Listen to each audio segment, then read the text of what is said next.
घमासान की वो खबर जिसको लेकर के आज सुबह से ही उत्तर प्रदेश की सरकार और कांग्रेस पार्टी के बीच में एक रार की सी स्थिति दिख रही है। आगरा यूपी बॉर्डर पर इस वक्त घमासान है क्योंकि वहां पर बसों को खड़ा करके इंतजार कर रहे हैं कांग्रेस पार्टी के नेता। तो दूसरी तरफ इस वक्त आगरा के बॉर्डर को सील कर दिया गया है, फोर्स वहां पर तैनात कर दी गई है। कई घंटों से कांग्रेसी बसों को लेकर के उस जगह पर खड़े हुए हैं कि बसों को उत्तर प्रदेश के सरहदी इलाकों में, उत्तर प्रदेश की सरहद में घुसने की इजाजत यूपी की सरकार और प्रशासनिक स्तर पर दिए जाए। मगर ये स्थिति जो कि तस्वीरों के जरिए इस वक्त आप देख रहे हैं, फिलहाल सुनिए। हमारे वो कल भेज चुके हैं, तो ठीक है, वहाँ प्रमुख सचिव को भेज चुके हैं। तो वहाँ से आएगा कि भाई इस रूट से जाना है। पर भैया मेरे आपके सरकार सवेरे से टीवी पर भाषण दे रही है कि हम 1000 की अनुमति, कुछ नहीं, हम नहीं जाएंगे।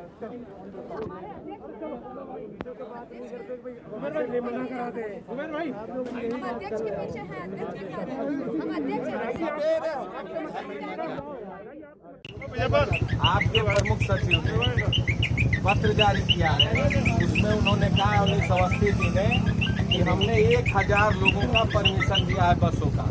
आप गाजियाबाद, हाँ गाजियाबाद है, बस के लिए है ना, लेकिन बस में ड्राइवर भी होता है, कंडक्टर भी होता है, वो है। एक मिनट, तो बस अपने आप चलेगी क्या? होती है, उसके रजिस्ट्रेशन भी होता है।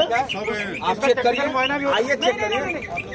वो देखिए, वो आप भेजेंगे हमारे, वो कल भेज चुके हैं, तो ठीक है, वहाँ प्रमुख सचिव को भेज चुके हैं। तो वहाँ से आएगा कि भाई इस रूट से जाना है। पर भैया मेरे आपके सरकार सवेरे से टीवी पर भाषण दे रही है कि हम 1000 की अनुमति। लल्लू जी आज बॉर्डर पे आए, कांग्रेस पार्टी के प्रदेश अध्यक्ष।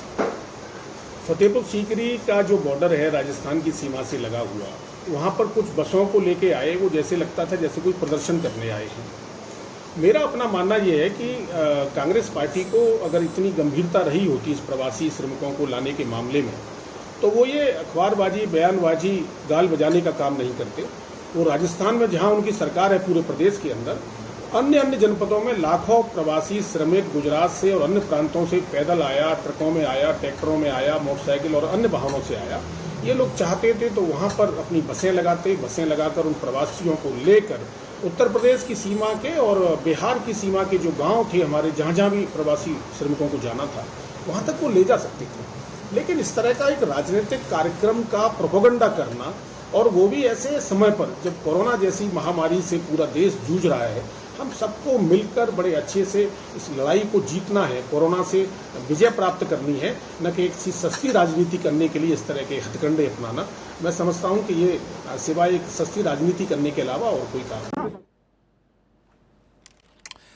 तो ये एक स्थिति ऐसी है जहां पर इस वक्त आप इन तस्वीरों के माध्यम से आप सोच सकते हैं कि किस तौर पर ये रार किसी स्थिति बनी है। इस वक्त कांग्रेस पार्टी और उत्तर प्रदेश की पुलिस और प्रशासन के साथ में जो स्थिति बनी हुई है, कांग्रेस पार्टी के कार्यकर्ता हैं, नेता हैं, जो कि आगरा के बॉर्डर पर इस वक्त इस तरीके से अपनी फरियाद, विरोध प्रदर्शन के अंदाज में करते हुए दिख रहे हैं। दरअसल आज 500 बसों को, यानी कि नोएडा और गाजियाबाद में 500 बसों को लगाया जाना था, जिसकी इजाजत कांग्रेस पार्टी के मुताबिक उन्हें उत्तर प्रदेश की सरकार की तरफ से मिले थे।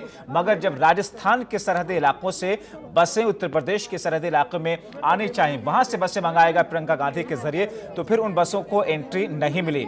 और ऐसे में एक बार फिर से इस बीच में प्रियंका गांधी ने योगी सरकार को पत्र लिखा। गृह सचिव को लिखे पत्र में कहा गया कि आगरा प्रशासन कई घंटों से बसों को प्रवेश नहीं दे रहा। आपसे थोड़ी देर पहले, जैसा कि हमने आपको बताया था, अनुरोध किया कि बसों को प्रवेश की इजाजत राज्य में मिले। इधर कांग्रेस नेता सुप्रिया श्रीनित ने आरोप लगाया कि यूपी सरकार हमारे ट्रांसपोर्टरों को धमकी दे रही है। उन्होंने कहा कि योगी सरकार के आरटीओ हमारे ट्रांसपोर्टर्स को धमका रहे हैं, जिन्होंने बस उपलब्ध कराई है। तो ये आरोप इस वक्त कांग्रेस पार्टी की तरफ से लग रहे हैं कि जिन ट्रांसपोर्टर्स के बसों को हमने इस्तेमाल किया है, हमने बसें मंगाई, उनको भी उत्तर प्रदेश की सरकार या फिर उत्तर प्रदेश की पुलिस प्रशासन उनको धमकी दे रही है। दरअसल इससे पहले प्रियंका गांधी के निजी सचिव संदीप सिंह ने अपर मुख्य सचिव अवनीश अवस्थी को पत्र लिख करके यह कहा था कि ज्यादा बसें होने के चलते उनके परमिट लेने में कुछ समय लग रहा, लेकिन शाम 5 बजे तक सभी बसें यूपी बॉर्डर पर पहुंच जाएंगी। तो शाम 5 बजे का वक्त जो कि उन्होंने दिया था, और ऐसे में अवनीश अवस्थी को जो चिट्ठी उन्होंने लिखी थी उसमें उन्होंने इस बात का जिक्र किया था कि आज 11 बजे हमने जो पत्र लिखा था, आपने हमसे सभी बसें नोएडा और गाजियाबाद पहुंचाने का आग्रह किया था, लेकिन हम बसों को लेकर के पिछले कुछ घंटों से यूपी बॉर्डर पर हैं, जो कि ऊंचा नगला एक इलाका है आगरा के पास में, वहां पर खड़े हैं, लेकिन आगरा प्रशासन हमें अंदर जाने की इजाजत नहीं दे रहा। हम एक बार फिर से आपसे अनुरोध करते हैं कि ये वक्त संवेदनशीलता दिखाने का है, आप तत्काल हमारी समस्त बसों को अनुमति पत्र के जरिए हमें इजाजत दें ताकि बसें वो आगे बढ़ सके। मगर उसके बाद में स्थिति अभी भी ऐसी ही बनी हुई है। ये एक्सक्लूसिव तस्वीरें जिस वक्त आप R9 टीवी पर इस वक्त देख रहे हैं। उन्होंने आगे लिखा कि आशा है कि आपसे उम्मीद करते हैं कि आप इन तमाम चीजों पर गौर करके एक फैसला लेंगे। लेकिन इस बीच में मुख्यमंत्री योगी आदित्यनाथ के मीडिया सलाहकार ने यह दावा किया कि प्रियंका के ऑफिस की तरफ से दी गई लिस्ट में कुछ नंबर्स, जो कि बसों के जो लिस्ट थी उसमें कुछ नंबर्स मोटरसाइकिल के थे, कुछ कार के थे, कुछ 3 व्हीलर्स के थे। और फिर उसके बाद में यूपी सरकार के गृह विभाग ने प्रियंका वाड्रा गांधी के सचिव को लिखे पत्र में कहा कि 500 बसें गाजियाबाद और साहिबाबाद में और 500 बसें नोएडा में उपलब्ध करा दी जाए। सभी बसों को दोनों जिलों के जिलाधिकारी रिसीव करेंगे। ये दरअसल उत्तर प्रदेश के यूपी सरकार के गृह विभाग की तरफ से प्रियंका गांधी के सचिव को पत्र लिख करके इस बात की जानकारी दी गई थी कि आप 500 बसें गाजियाबाद, साहिबाबाद और 500 बसें इस वक्त नोएडा में उपलब्ध करा दीजिए। 5 बजे तक का वक्त लिया था प्रियंका गांधी ने। हमारे सहयोगी शिव चौहान हमारे साथ में इसी जगह से जहां पर ये सब कुछ ड्रामा चल रहा है फोन लाइन के जरिए जुड़ रहे हैं। शिव चौहान, 5 बजे तक का वक्त एक तरीके से दिया था, यूपी सरकार की तरफ से दिया गया था। प्रियंका गांधी ने कहा था कि जो परमिट है या फिर जो बसों की जो तरतीब है उसको 5 बजे तक हम ठीक कर लेंगे, मगर ये आरोप कि बसों को अब आगरा की सरहद में दाखिल नहीं होने दिया जा रहा है, फोर्स लगा दी गई है, बॉर्डर सील कर दिया गया है। क्या स्थिति है वहां पर?